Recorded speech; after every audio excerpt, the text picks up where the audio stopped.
حقیقت توبہ یہ ہے کہ احساس سے جرم پیدا ہو، ندامت ہو، شرمندگی ہو. جب یہ پیدا ہو جاتی ہے پھر آپ وظیفہ نہ بھی پڑھیں، آپ 100 مرتبہ استغفار بھی نہ پڑھیں.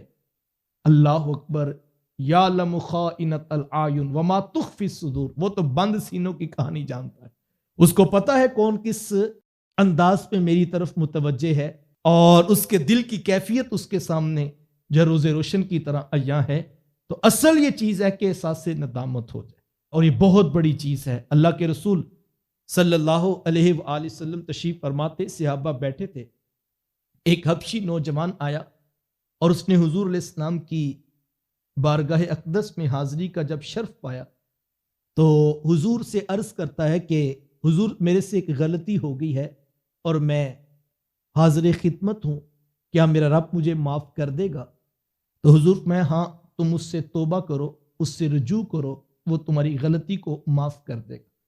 جب وہ اٹھ کر جانے لگا تو نہ جانے اس نوجوان کے دل میں کیا بات پیدا ہوئی کہ وہ واپس پلٹ آیا اور آ کر پوچھتا ہے کہ حضور جب میں گناہ کیا کرتا تھا تو کیا میرا رب مجھے دیکھتا تھا؟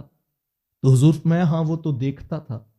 اس نے پھر پوچھا حضور کیا جب میں گناہ کرتا تھا تو کیا میرا رب واقعی مجھے دیکھتا تھا؟ تو حضور میں ہاں، وہ تو ہر لمحہ دیکھتا ہے. اس نے تیسری مرتبہ یہی سوال دہرایا اور پوچھتا ہے کہ حضور جب میں گناہ کرتا تھا تو کیا میرا رب مجھے دیکھتا تھا؟ بس اتنی بات ہوئی کہ حضور نے فرمایا ہاں، وہ دیکھتا تھا. تو صحابہ فرماتے وہ نوجوان اٹھ کے جانے لگا تھا کہ اس نے زوردار چیخ ماری اور غش کھا کے نیچے گرا. ہم اس کو پکڑنے کے لیے آگے بڑھے کہ اس کی روح پرواز کر چکی تھی. اتنی شرمندگی، اتنا احساس جرم اندر اترا کہ اس کی ہمت ہی نہیں ہوئی کہ میں اٹھ سکوں.